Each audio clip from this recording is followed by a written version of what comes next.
So I'm here in London with Paul Gilding, who's travelled over from Australia at the Conduit Club in London. Paul's been very influential in my career and life. He wrote a book called The Great Disruption. It's basically about the existential threat to our civilization and perhaps the human race. And that's something you're pretty passionate about. Yep, sure is. And I think it's the evidence of history is that when we face an existential risk like climate change or like sustainability more broadly, we kind of wait until the last possible moment and wait till there's a crisis, then we kind of panic and respond. I mean, it's a bit simplistic way of saying it, but basically World War II, any number of examples, that's what we tend to do. And so I think this one's the same. The difference in this one being it really is an existential risk not to... Well, isn't that life, giving up, smoking, correct, exercise, changing a diet, exercise, whatever it is, financial crisis, a company, having a cash flow crisis. That's how we always do it. So do you really, most people just don't really understand how serious this is? Correct, and almost because it's so serious, we're in more denial about it. So it's very hard to take it on board. If you take it on board seriously, you think, oh my God, this really is a total threat to the stability of the global economy, certainly, and possibly to the existence of civilization as we know it. And so once you realise that, you go, oh my God, I really can't face it now. So how do we cut through?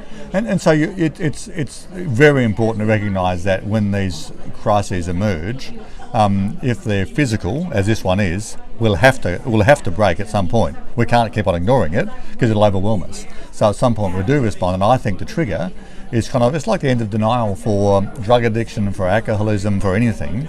You kind of put it off and put it off and put it off, and then you respond. You have to be in the gutter. Yeah, basically have to be in the gutter, and I think the difference in this time is that we have enormous amounts of science and economic analysis that shows that it's going to happen. So I think at some point, and I think we're on the edge of it right now, we kind of wake up to that. And I think is it protest? Is it there's a new group called the Extinction Rebellion launched this week, who talks about we're just going to occupy the streets of London and shut the city down. So maybe it's something like that. Maybe it's like the Arab Spring. Maybe it's like any number of people's revolutions in different places. But there will be a trigger. So give me an example of why you think this is already happening. The disruption. It looks like, I think, the last IPCC report. That's the really, Intergovernmental Panel on Climate. Yeah. So the big body of the world's leading climate scientists. So the world scientists came together in this area, the total experts, and said we've got 12 years to cut CO2 emissions by 50%.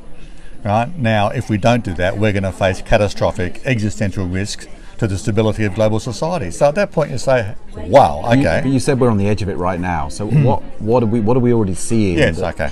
So what we're saying is the climate changing. What we're saying is systemic risk sort of manifesting, if you like, in record-breaking temperatures, droughts, floods, etc. And of course, if you look at any one event, you can't prove that. But if you look at the trends, it's very clear that we're on the verge of the system running out of control. This is unprecedented numbers of hurricanes and superstorms we've seen, the heat wave. I mean, I saw northern Italy just this last weekend. I mean, forests flattened. At least 20 people dead because of severe weather. And last summer we had fires in the Arctic Circle. I mean, you had Sweden calling in Italian firefighters to fight fires, in areas that just don't have them. Well, I had a similar conversation with the renowned climate scientist Michael Mann, actually, in the Arctic, and it was it was scarily warm. Yeah. But he talked about the connection with a warming Arctic and the heat waves, and I think he had this great line: unlike Vegas, what happens in the Arctic doesn't stay in the Arctic. Right. Example. But he really talked about how this, the breakdown of the Gulf Stream and the differential in temperature is driving some of these extreme So you have weather. these examples are all examples of where the IPCC is now saying, the world scientists are now saying it's much worse than we expected, it's happening faster than we expected, and it's happening at a much bigger scale than we expected. So that has consequences. So whether it's a food crisis, whether it's a extreme weather, whatever it is, it's going to impact us. So at some point we're going to wake up and respond. So one of the things you focus on is transitions and looking at historical, something I talk about a lot in my presentations as well. What we can learn from historical technological transitions, I don't know, railway to the automobile, for example, or Kodak to digital film, and what that teaches us about the incumbents now. So I guess the fossil fuel companies, the oil and gas companies, the coal companies.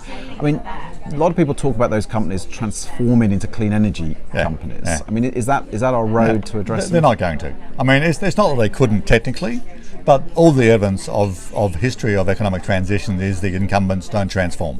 They deny, they avoid, they delay. They engage in intelligent conversation about it and say they're going to, but they don't. And not because they're not because they're not capable of it, just because the inherent tendencies in those companies is to not try and change until it's too late, and then miss the boat, and you get replaced. And this particular one is so important to understand. This is not a transition from that technology to this technology. There's a transition in business model. So the new energy system is distributed, right? It's remote. It's not centralised large infrastructure.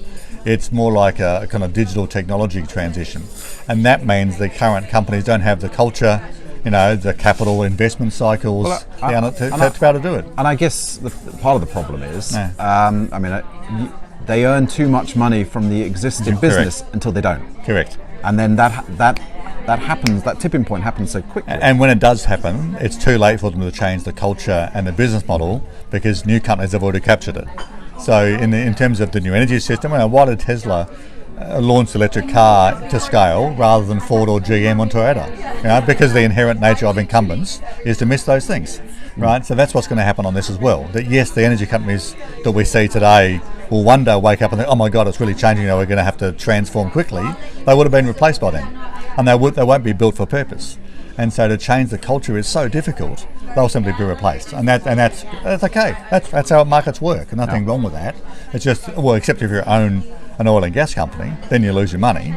But for the economy overall, we simply replace those companies with new companies. But we don't switch off oil and gas overnight. So presumably, if they did transition, and they went ex-growth in a sense, shareholders, people like you and me, people who have pensions related to those companies, could earn quite a bit of money off them as they wind themselves down. So if they chose to stop investing in this artificial future where they think oil and gas will be used for the next 40 years, which it won't be, right, they would have oodles of money to pay out to shareholders and therefore benefit the economy, and the shareholders can then use that money elsewhere to invest in companies that are going to be built for purpose for the new economy.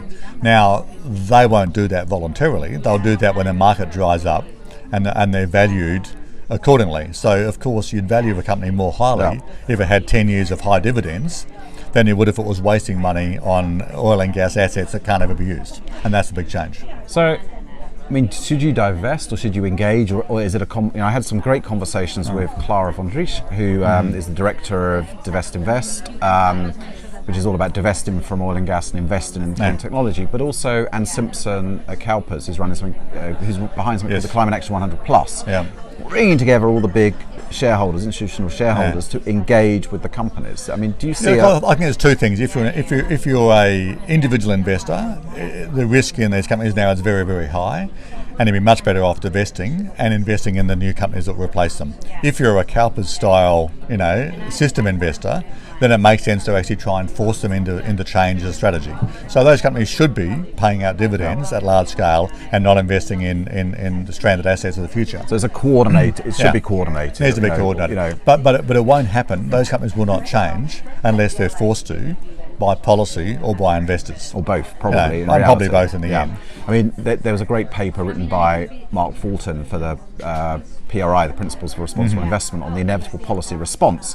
They think it's coming quite soon and be very aggressive, but at the last back to the IPCC, the latest report, you have to cut emissions by 50% in 12 years. Wow. Right? Now, to do that, and if you don't do that, then you're facing a really serious danger of existential out of control risk to the global economy. So we're going to respond. We are going to do it. Now, the inevitable policy response you talked about is that we have to dictate to those companies how they're going to behave, and then that will change. And it's not bad for the economy. It could actually be beneficial to the economy because that level of innovation and change, as we saw in World War II, for example, can be a positive in terms of technology and innovation. So let's just finish here, because it's been a great conversation. We've touched on some amazing issues. Your call to arms. 10 seconds. What's your call to arms? I think we are going to have to change massively and incredibly quickly. And the sooner we do it, the less disruptive and the more economically beneficial it will be. So, great. Thank you, Paul. Paul Gilding. If you haven't read Paul's book, The Great Disruption, you really should. And I think some of the work you're doing at Cambridge University with CISL. And on the same issue of disruption and change, and what does sustainability actually look like in terms of transition strategies, and what does it mean for investors, what does it mean for policymakers, is a really important issue. Brilliant, Paul. Thank you. Thank you. Please remember, subscribe to the channel, get engaged, want your comments. We are a community, so thank you. Thank you, Paul.